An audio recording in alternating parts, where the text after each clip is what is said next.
Breaking news out of college football, where the Big Ten Conference has suspended Michigan head coach Jim Harbaugh from the sidelines for the remainder of the regular season. He will be allowed to coach during the week after the conference found Michigan conducted an in-person scouting operation for years. The NCAA investigation is ongoing into the in-person sign-stealing scandal that has engulfed the third-ranked Wolverines for almost a month now. Michigan currently touched down in Happy Valley, where they will take on Penn State tomorrow. And there's been a lot of moving parts in this sign-stealing investigation. The NCAA announcing that investigation on October 19th. We were waiting for this news to come down. Fast forward to November 10th, where the Big Ten has suspended Harbaugh for the regular season.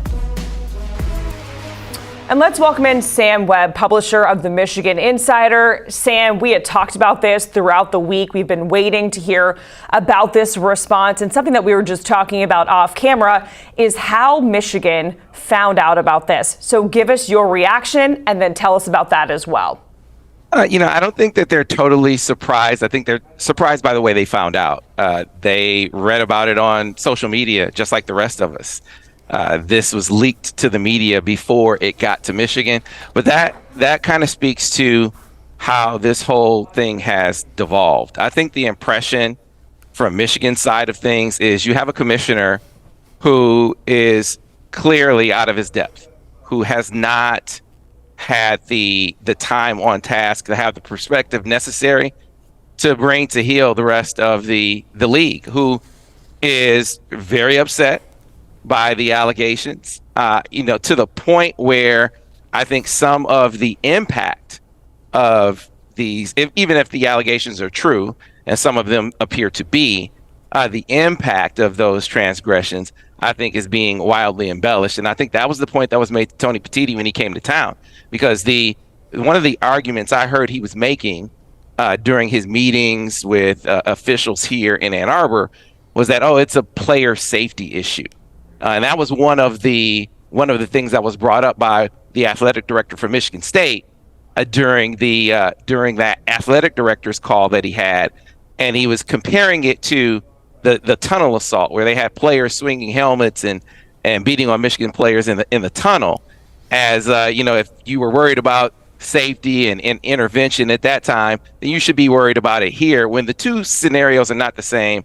And this has never been a player safety issue. If stealing signs or decoding signs was a player safety issue, then certainly there would have been moves made to mitigate the practice, right? You would have speakers and helmets. You'd have more teams wristbanding. You would have more teams huddling, but they don't, because this is such a core part of the game. That doesn't mean that Michigan isn't guilty of any of these allegations, but I think the point that they're making is, let's have a thorough investigation. Even with the FBI investigation into basketball, the NCAA didn't intervene.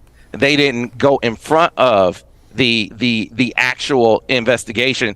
None of these league commissioners, went ahead of the NCAA or the FBI for that matter when it came to rendering a punishment in any of these investigations. That's an FBI case that had wiretaps, that had coaches on recordings actually talking about the offenses that they had committed, and no commissioner even stepped in those cases. So for the Big Ten to do this when the investigation isn't complete, when there is the impact of the transgressions needs to be really thoroughly analyzed. That's one of the reasons why Michigan put forth evidence that their signs were shared before the Big Ten championship game. That two teams, the allegations say, Rutgers and Ohio State, shared their signs with Purdue before the Big Ten championship game. So what would be more impactful if we're talking about the impact of stealing signs or having advanced scouting information?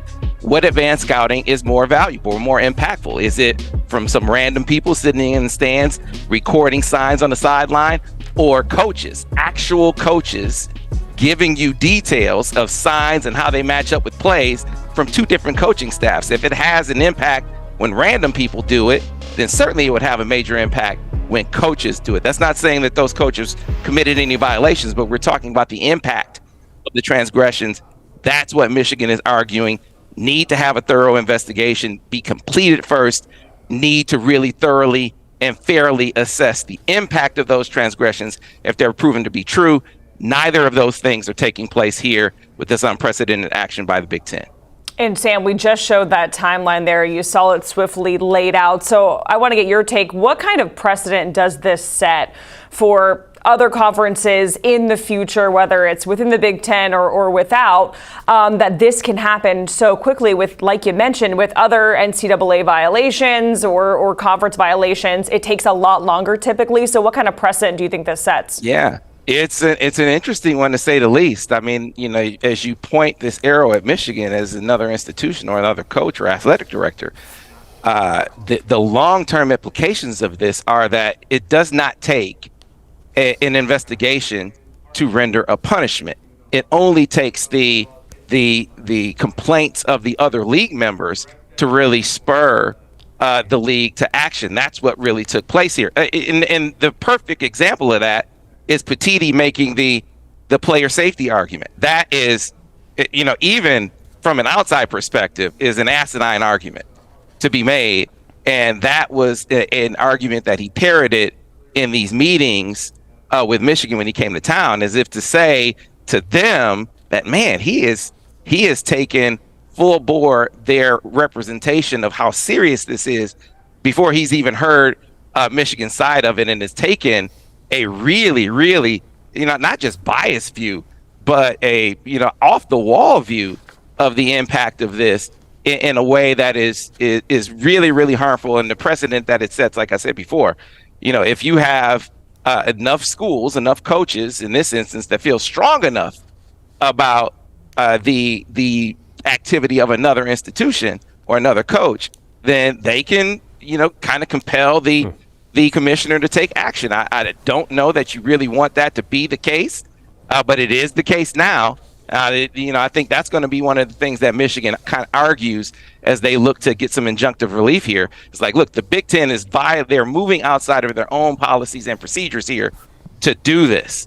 They're going outside of their own guardrails to do this. That is a reason for some intervention here.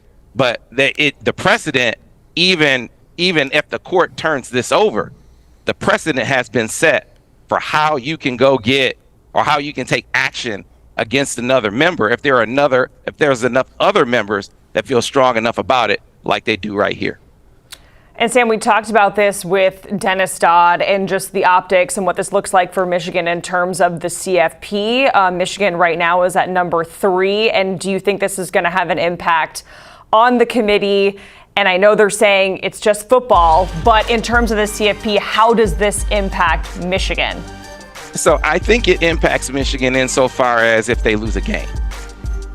They have been, the committee, they've been steadfast in their position that, look, if Michigan is bowl eligible, then they will be considered in all college football playoff conversations that they're eligible to be in.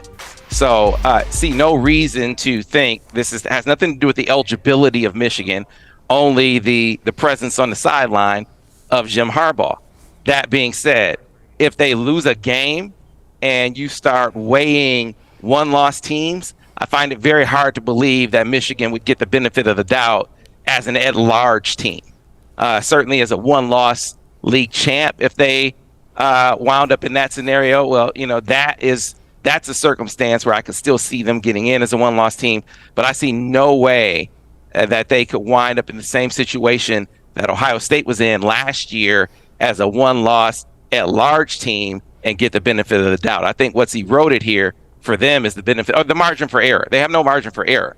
And so it sort of begins right now, right? It starts with the attorneys that were on call, that were ready for the possibility that the Big Ten would do exactly what it did, wait until they are less than 24 hours before the game, come down with the punishment, leak it to the media before it gets to Michigan, right, to kind of put them up against the clock and put them in a pressure cooker. But they've been making plans, making preparations for this moment. So I think they feel pretty confident that they can get some relief, they can get a TRO, and have Harbaugh be on the sideline. That's as far as how it impacts the team. I don't think it impacts their consideration for the college football playoff. It could affect them in the game if the coach that they've been preparing with all week all of a sudden isn't available on the sideline. I think they can still win it, but it's hard for that to not be a distraction for them if that winds up being the case in the moment. But I think the folks on Michigan's side of things are pretty confident that they have a good case, even up into the point of how this came out, how it was released. I mean, if you were going to suspend them for 3 games, it was pretty clear they're going to suspend them. They came to town, Petiti came to town talking about, according to my sources, an indefinite suspension, at which point Michigan was incredulous. Like, for this, the investigation isn't even done yet. So it seemed pretty clear that a punishment was going to come. It didn't seem like to anyone in these parts that the 3-game suspension was something that they just arrived at, here in the last couple hours. So that being the case, that this couldn't come down tomorrow, that it couldn't come down this morning, that it couldn't come down before they got on the plane. I think this is all information that the attorneys are going to use to help make their case for some relief here from the courts.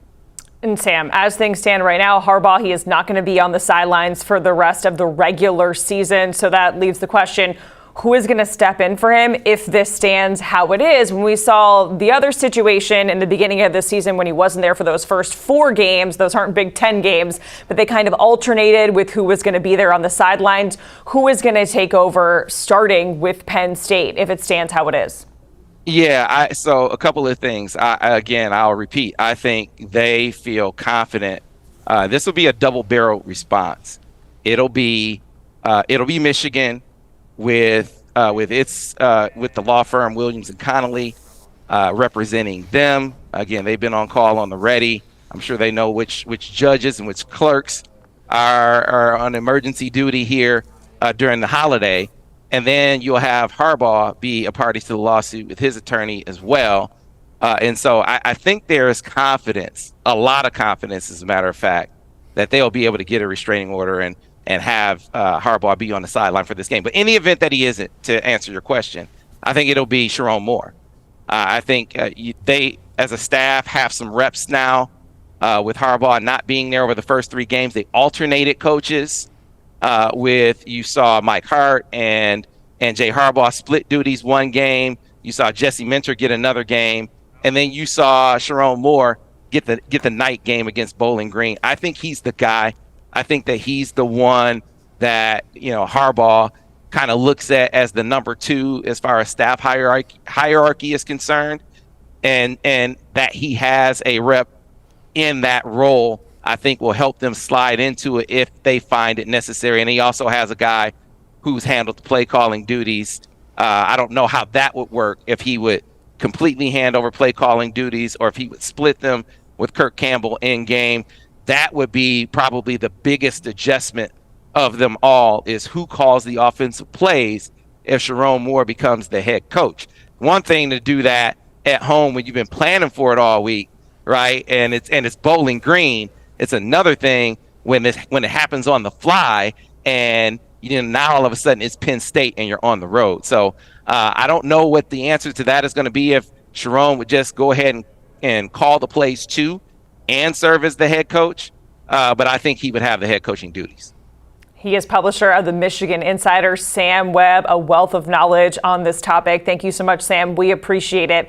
Thank you for the updates. And of course, Michigan, as of right now, that big news coming out of college football, where the Big Ten has suspended Harbaugh from the sidelines for the remainder of the regular season, starting with Penn State on Saturday, followed by Maryland, and then number 1 Ohio State on November 25th. You see the note at the bottom there, the Big Ten championship Michigan is hoping to get to. That is on December 2nd. And for everything happening in the world of college sports, make sure you check out 24/7 Sports. Our team there has got you covered. Wall-to-wall team coverage, recruit rankings, transfer portal updates, everything that you need to know. Head to 247sports.com for all the latest.